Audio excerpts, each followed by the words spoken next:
आपके पास अपनी बाइबल है तो मेरे साथ हिब्रूज की किताब में प्रकरण 6 पे चलिए। हिब्रूज का प्रकरण 6।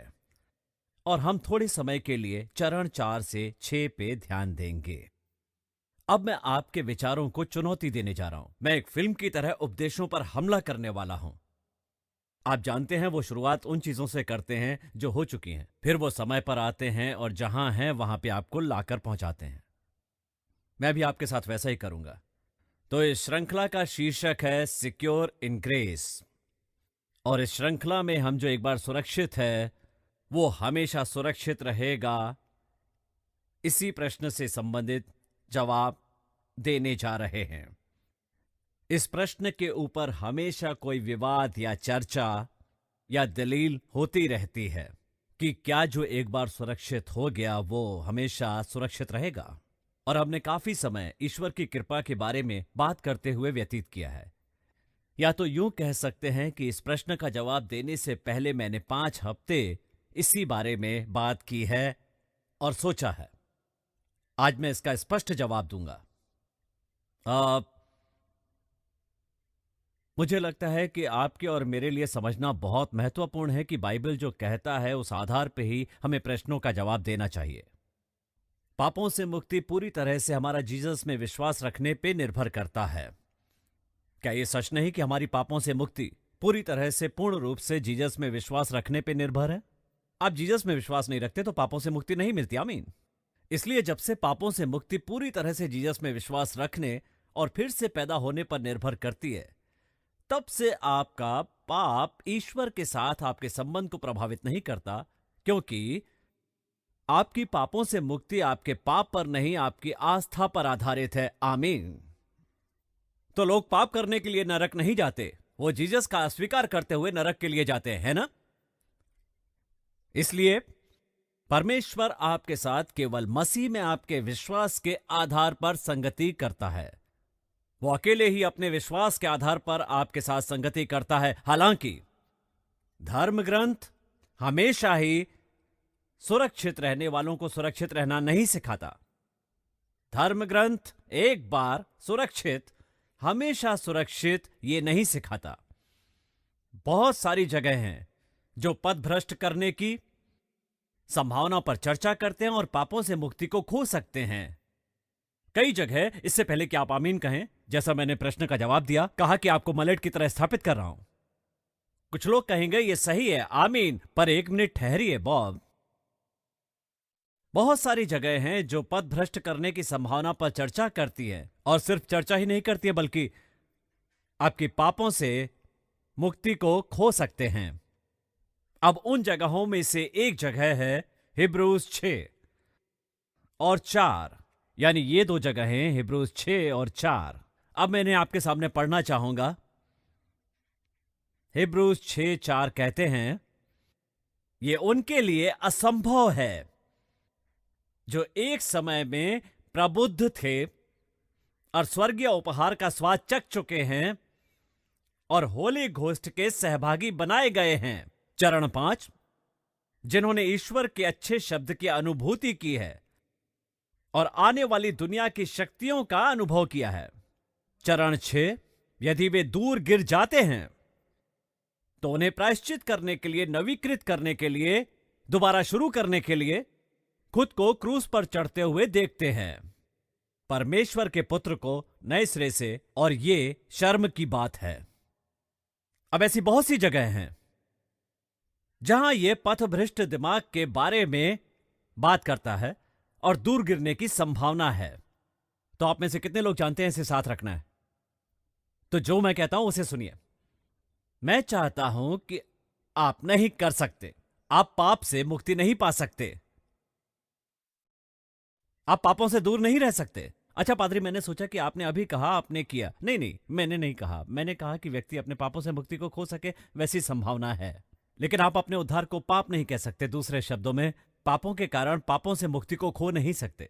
तो आप अपने उद्धार को पाप नहीं कह सकते, लेकिन आप इसे त्याग सकते हैं, अस्वीकार कर सकते हैं। आप पापों से दूर रह सकते हैं पर उनसे मुक्ति नहीं पा सकते। आप उसे अस्वीकार नहीं कर सकते। तो विश्वास को अस्वीकार करना आसान नहीं होता, लेकिन यह संभव है। ग्रंथ इसी की बात करते हैं। आपके प्रबुद्ध होने के बाद, जब आप ईश्वर के वचन को प्राप्त कर चुके हैं, सारी चीजें कर ली हैं, और बाद में त्यागने के लिए ऐसी व्यक्ति की कल्पना नहीं कर सकता जिसने ईश्वर की अच्छाई और ईश्वर की कृपा का अनुभव किया हो। तो यह संभव होने के बावजूद आपको इस श्रृंखला में पता लगने वाला है कि ईश्वर ने आपके लिए बहुत कठिन बनाया है कि आप इतना भी इसे करने में सक्षम हो सकें। ओ ईश्वर, ईश्वर की इच्छा और इन सारी बातों के अलावा, देवियों और सज्जनों, आपके विश्वास का स्वीकार आसानी से पूरा नहीं किया गया है, लेकिन यह संभव है, और मैं नहीं मानता कि ऐसे बहुत सारे होंगे जो ऐसे दूर हो जाते हों। लेकिन इसका विचार ऐसा है कि लोग सोचें कि पाप की वजह से आप अपने पापों से मुक्ति खो सकते हैं। संभव है कि आप अपने पापों से मुक्ति को खो दें, लेकिन अपने पापों से मुक्ति खोने के लिए पाप जिम्मेदार हों, यह संभव नहीं है। देखिए, जब आप कहते हो कि आप कह रहे हैं कि पाप कृपा से महान है जिसने आपको यह दिया है, और बाइबल कहता है कि जब पाप अधिक हो जाता है, कृपा अधिक हो जाती है, तो हर पाप बढ़ता है, तो थोड़ी कृपा ज्यादा जो पाप से बेहतर होती है। अब हिब्रूस 3:13 और 14 जो कहते हैं कि अभी भी संभव हो सकता है, तो मेरे कहने का मतलब यह है कि हिब्रूस 3:13 और 14 ये कहते हैं कि अभी भी संभव हो सकता है कि पाप का त्याग और जीसस का अस्वीकार करें। इसमें थोड़ा समय लग सकता है, क्योंकि हिब्रूस 3 और चरण 13 कहता है कि एक दूसरे को प्रतिदिन प्रेरित करना, जबकि ये आज कहा जाता है। ऐसा न हो कि आप में से कोई भी पाप के धोखेबाज के प्रति कठोर हो। तो वह कहता है कि क्या होता है यदि आप पाप करते हैं और पाप करते रहते हैं और पाप करते रहते हैं, तो पाप करते रहने से आपका दिल कठोर हो जाता है। चरण 14 को देखें, क्योंकि हम मसीह के पागल प्रेमी हैं अगर हम अंत तक अपने विश्वास की शुरुआत करते हैं। इसलिए धर्म ग्रंथ जो कह रहा है वो पाप और पाप और पाप और पाप और पाप के समय की अवधि के दौरान है। बाइबल आपको सावधान करती है, क्योंकि यदि आप सिर्फ पाप करते हैं और पाप करते हैं और पाप करते हैं और पाप करते हैं, तो अंत में आपका दिल कठोर हो जाता है, और इसलिए आप पहले से ही कठोर हृदय वाले बिना अपने उद्धार का त्याग नहीं कर सकते।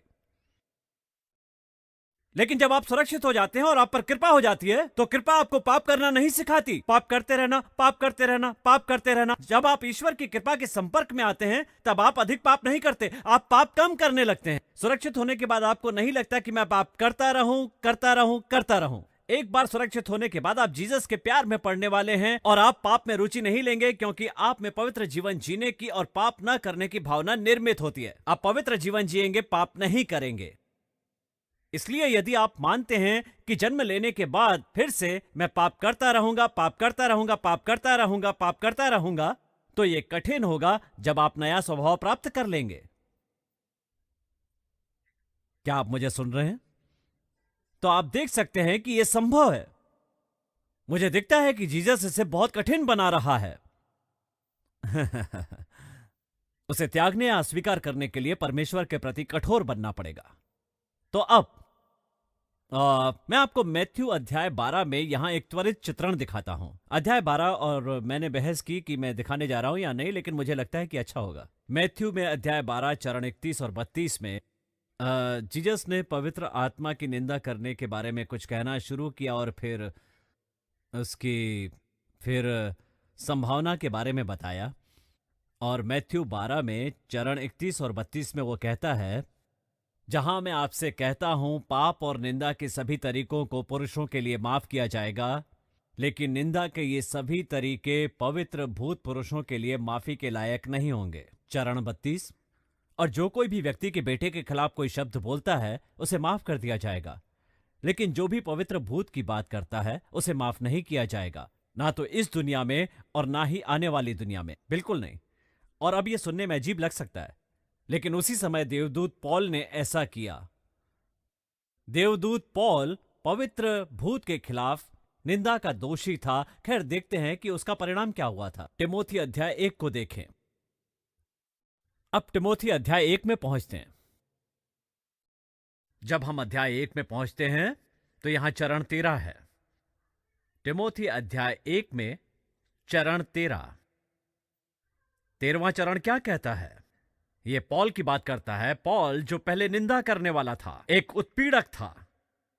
पॉल जो निंदा करने वाला था, एक उत्पीड़क था, वो घायल था। लेकिन मैंने दया प्राप्त की क्योंकि मैंने ये अविश्वास में अज्ञानता से किया। देखिए, आप भावनात्मक रूप से कह सकते हैं, ईश्वर मैं आपके साथ और कुछ नहीं करना चाहता। वो अज्ञानी था, वो भावनात्मक था और सक्षम भी नहीं था। ठीक है, तो भले ही उसने ऐसा किया हो, वो अज्ञानी था, भावनात्मक था, वो सुरक्षित भी नहीं था। दमिश्क की सड़कों पर उसे अनुभव नहीं था। अभी तक ये संभव है, लेकिन ये मुझे लगता है कि परमेश्वर का निर्माण बहुत कठिन है। हाँ, ये उसका प्यार है, आप जानते हैं। तो मैं ये कहकर इस खंड को समाप्त करना चाहता हूं, यदि आप अपने पापों की मुक्ति को पाप से दूर कर सकते हैं, तो स्वर्ग का एकमात्र तरीका है कि आप जन्म लेने के तुरंत बाद मर जाएं।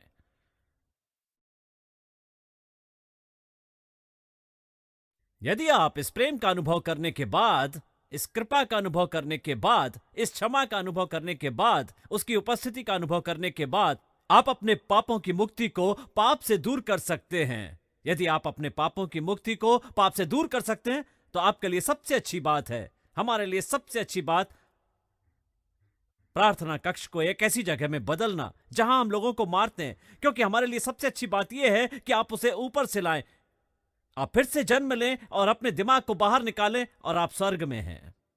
यही एक तरीका है। वाह! क्योंकि आप शायद कहते हैं, क्योंकि हम जो वास्तव में विश्वास करते हैं वो ये है, हम वास्तव में क्या विश्वास करते हैं? हम वास्तव में विश्वास नहीं करते हैं कि सभी पाप आपको स्वर्ग भेज देंगे। आप सभी पाप करने के लिए अपने पापों से मुक्ति को नहीं खोज सकते। खैर, अब एक मिनट रुकिए। बड़ा पाप, थोड़ा पाप, ये अभी भी पाप है। ठीक है, अब अगर आप अपने पाप की मुक्ति को पाप से दूर कर सकते हैं, तो हम सभी योग्य हैं, क्योंकि नंबर 1 वो कहते हैं जो भी किया जाता है विश्वास नहीं है तो पाप है। इसलिए जब भी विश्वास से कुछ नहीं करते हैं, तो इसका मतलब है कि आप इसे संदेह में कर रहे हैं। इसका मतलब है कि आप इसे अविश्वास में कर रहे हैं। इसलिए कमरे में सब लोग हैं। ठीक है, ऐसे समय होते हैं जहां हमारे द्वारा की जाने वाली कुछ चीजों पर संदेह रहता है। हम आश्वस्त नहीं होते कि क्या पाप है और क्या नहीं। और फिर दूसरा धर्म ग्रंथ कहता है, अच्छा करने के लिए जानना और उसे ना करना, ये उसके लिए पाप है। मेरा मतलब है, कमरे में जितने लोग हैं, जहां हमारे पास अवसर है वहां अच्छा करना जानते थे, लेकिन हमने ऐसा नहीं किया, ये पाप था। इसलिए कमरे में सब लोग हैं। तो अगर हम अपने पापों से मुक्ति पाप से दूर कर सकते हैं सिर्फ 2 चीजें करके। देखिए, हमारा मतलब ये नहीं है। हमारा मतलब है, यदि आप बड़े 10 को तोड़ते हैं तो उन छोटे लोगों को नहीं। आपको कुछ लोगों को मारने, व्याभिचार करने और नोटिस करने के लिए मिला है। आपका वास्तव में मतलब नहीं है। आपका मतलब है कि आपको बार बार करना पड़ रहा है। खैर, मेरा सवाल यह है कि मुझे अपने पापों से मुक्ति खोने के लिए कितना पाप करना पड़ रहा है, और मुझे अपने पापों से मुक्ति को खोने के लिए कौन सा पाप लगेगा? पता है, मैंने कहानी सुनाई थी, जब मैं छोटा लड़का था, मैं और मेरा दोस्त उसके घर गए थे और बाहर बारिश हो रही थी। हम बीबी बंदूकें मारना चाहते थे, इसलिए वेंडर हमने लकड़ी का डिब्बा लिया और लोगों के सामने रख दिया। आप तहखाने में ग्लास स्लाइडिंग दरवाजों को याद करते हैं। हमने ग्लास स्लाइडिंग दरवाजों के सामने रखा और हम वापस वहीं अंदर बैठ गए और हमने उस बॉक्स को मारते हुए बीबी गन को शूट किया। उस बॉक्स को मारना, मेरा समय आने तक मैं थक गया था। खैर, मैंने लक्ष्य किया और बैम, बॉक्स से चूक गया और बीबी ने उस ग्लास में छेद कर दिया। खैर, हम बहुत छोटे थे, इसलिए अपने मामा से मास्किंग टेप भी नहीं ले पाए थे। लेकिन अब यहां मेरा सवाल यह है कि बीबी ने अभी भी खिड़की में एक छेद कर दिया है। आप एक हथौड़ा ले सकते हैं, उसे फेंक सकते हैं, जिससे खिड़की में एक छेद हो जाएगा। देखिए, बीबी या हथौड़ा अब भी खिड़की बदलने का साधन है।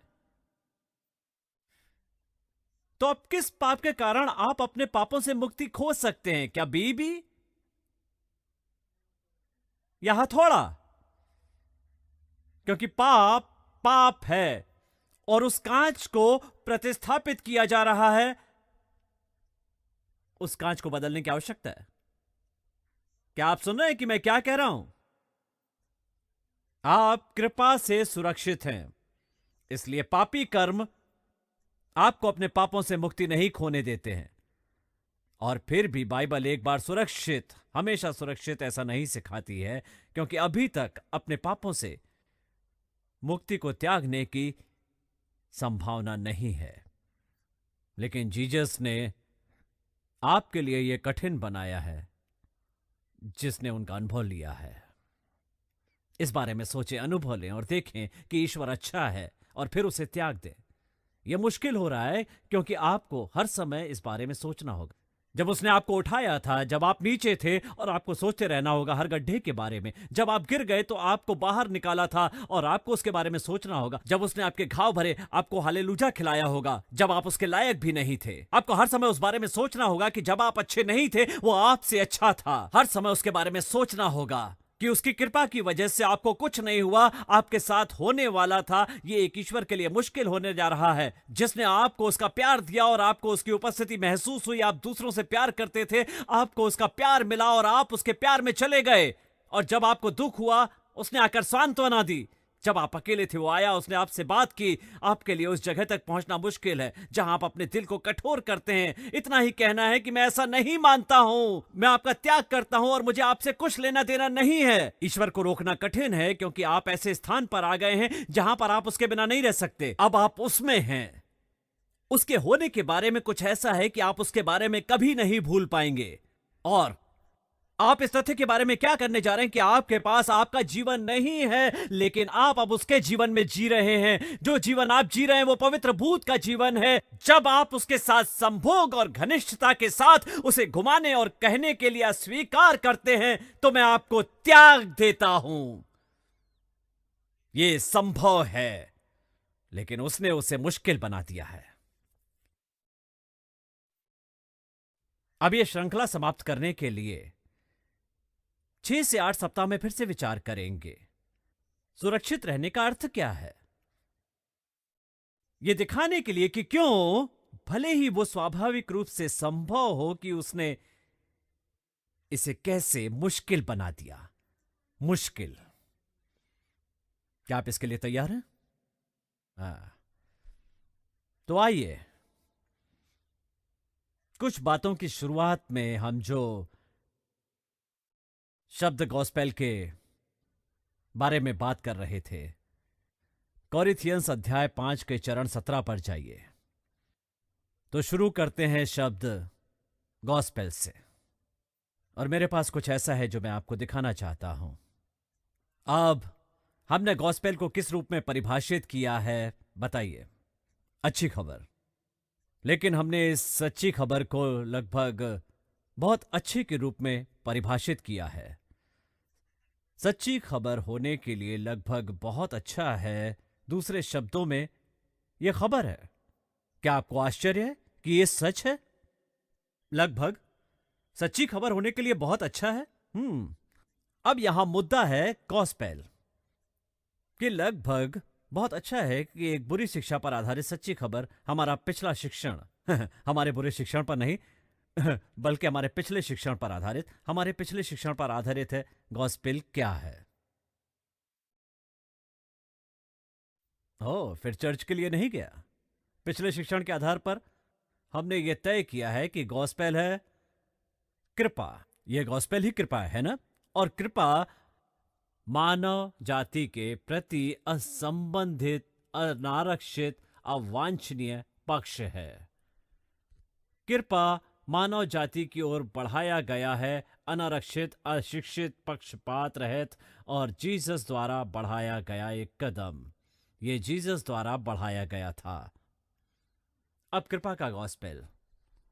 अब मेरा सवाल यह है कि हम इस साल परिशुद्धता के साथ काम कर रहे हैं। मेरा प्रश्न है, मुझे पता है कि गॉस्पेल कृपा है और मुझे पता है कृपा का पक्षधर है, लेकिन मुझे विशेष रूप से दिखाओ ठीक वही खबर जो वास्तव में बहुत अच्छी थी। क्या आप मुझे बता सकते हैं वो खबर जो वास्तव में बहुत ही अच्छी थी, जिसे हम निर्विवाद रूप से अच्छा कह सकें? तो अब कोरिन्थियंस अध्याय 5 पर चलें, उस खबर को देखें जो पॉल ने कहा था कि सच होने के लिए बहुत अच्छी है। चरण 17, इस पे आप आमीन कहना चाहेंगे? चरण 17 कहता है कि अगर कोई आदमी इन क्राइस्ट हो तो ये पापों से मुक्ति कितने पुरुषों के लिए उपलब्ध है? उनमें से सभी। अगर कोई आदमी मसीह में है तो वो क्या है? वो एक नया प्राणी है। पुरानी चीजें क्या है? निधन और निहारना, ये सब चीजें क्या है? आप में से कितने पैदा हुए हैं फिर से और आप मसीह में हैं? अब मैं आपको समझाता हूं कि हुआ क्या। आप फिर से पैदा हुए हैं, आप मसीह में हैं, आप एक नए प्राणी हैं। अभी सब ठीक है। जब आप दुनिया में पैदा हुए थे तो ऐसा नहीं था। जब आप अपनी मां के गर्भ से पैदा हुए थे तो आप दुनिया में क्या बन के पैदा हुए थे? बताइए। आप एक पापी के रूप में दुनिया में पैदा हुए थे। आप दुनिया में एक पापी के रूप में पैदा हुए थे, इसलिए नहीं कि आपने पाप किया। आप दुनिया में पापी बन के पैदा हुए क्योंकि एडम ने ऐसा किया था। ओ, मुझे फिर से कहना है, आप पापी के रूप में दुनिया में पैदा नहीं हुए क्योंकि आपने पाप किया था। सब ठीक है। अब मुझे ध्यान से सुनिए।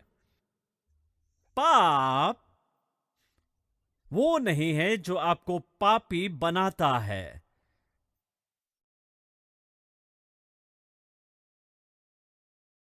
ये पाप प्रकृति है जो आपको पापी बनाती है। आप पापी नहीं हैं क्योंकि आपने पाप किया है। आप पापी हैं क्योंकि आप पाप की प्रकृति के साथ पैदा हुए थे, या आप पाप करने के लिए जड़ के साथ पैदा हुए थे। एक सेब का पेड़ है क्योंकि इसे सेब की जड़ मिली है।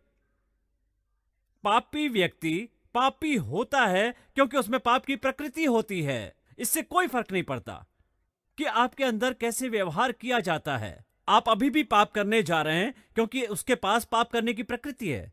अब मैं एक खच्चर और एक रेस के घोड़े की बात करता हूं। आप एक खच्चर ले सकते हैं। एक खच्चर उसकी प्रकृति की वजह से खच्चर है, और घुड़दौड़ का घोड़ा अपने स्वभाव के कारण घुड़दौड़ का घोड़ा है। आप खच्चर की घोड़े की तरह कंघी कर सकते हैं, घुड़दौड़ के घोड़े की तरह खिला सकते हैं, घुड़दौड़ के घोड़े की तरह नाम दे सकते हैं, उसे घुड़दौड़ के घोड़े की तरह अस्तबल में रख सकते हैं। लेकिन जब दौड़ का समय आता है तो उसे ब्लॉक के पीछे चिपका देते हैं। बंदूक की आवाज खच्चर की असलियत सामने ले आती है। क्यों? क्योंकि उसके अंदर खच्चर की प्रकृति है। आप समझे मैं क्या कह रहा हूं? तो आप जो करते हैं वो आपको नहीं बनाता। आपका व्यवहार आपके स्वभाव का परिणाम है। तो जो हुआ वो सब जब पैदा हुए उसका परिणाम है। उसने आपका स्वभाव छीन लिया। वो प्रकृति जिसने पाप पैदा किया वो उसे दूर ले गया, और उसने आपको एक नया स्वभाव दिया, नई प्रकृति। हालेलुया। नई प्रकृति परमेश्वर के बाद बनाई गई। नई प्रकृति परमेश्वर ने बनाई। ये नया मनुष्य है, ये नई रचना है। उसने पाप को जड़ से हटा दिया और आपको ईश्वर से जोड़ दिया, और इसलिए अब आप कुछ नए फल की उम्मीद कर सकते हैं क्योंकि आपको एक और जड़ मिल गई है। इसलिए पाप करना आपको पापी नहीं बनाता है, यह पाप का स्वभाव है जो आपको पापी बनाता है। उदाहरण के लिए, अपनी मां के गर्भ से बाहर आने से पहले आपने कौन सा पाप किया था जिसने आपको पापी बना दिया? कुछ भी तो नहीं। बताओ, आपने क्या किया?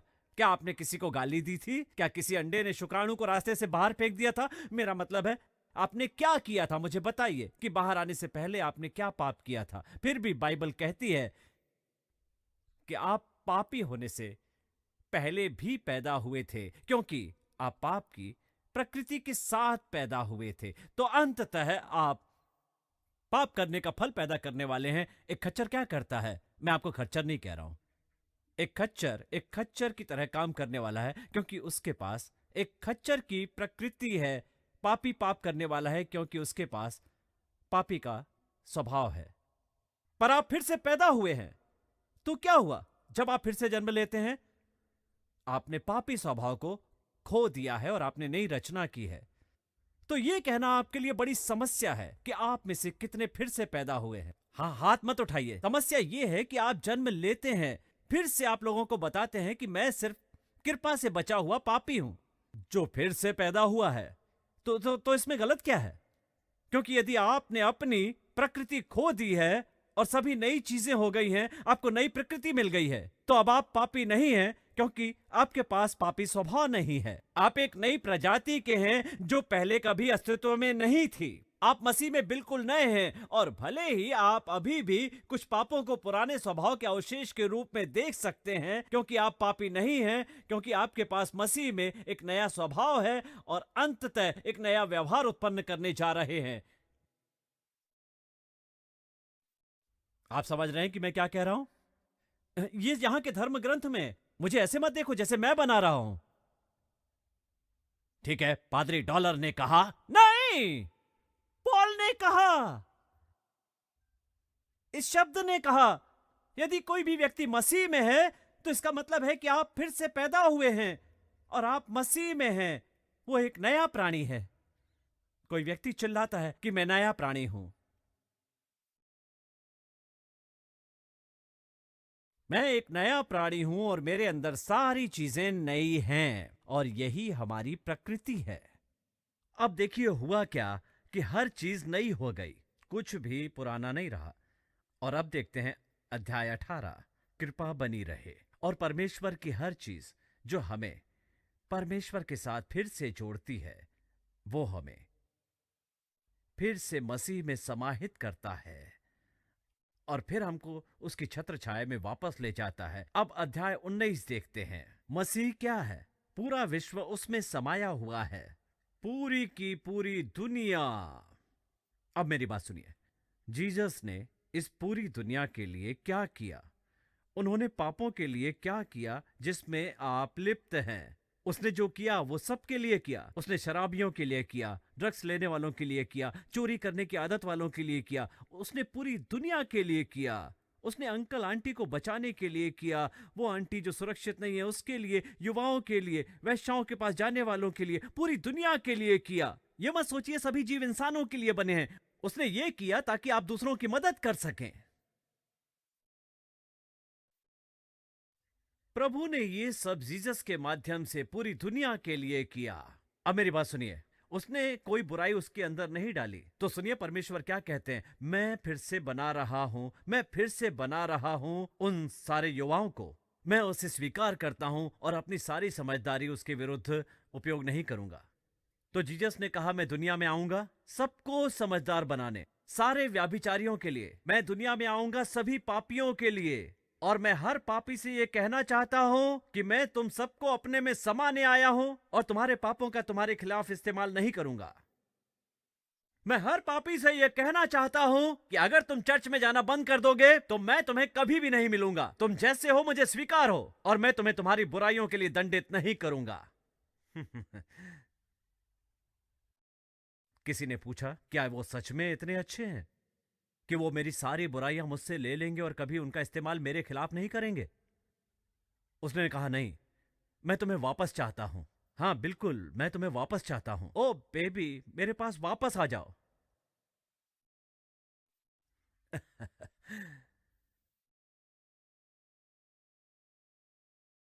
तो किसी निरीह प्राणी को आंकने से पहले ये जान लीजिए कि परमेश्वर ने कहा है कि मैं तुम्हें वापस पाना चाहता हूं। मैं तुम्हें पाऊंगा क्योंकि मैं तुम्हें पाना चाहता हूं। और उसने कहा कि मैं तुम्हारी बुराइयों को तुम्हारे खिलाफ इस्तेमाल नहीं करूंगा।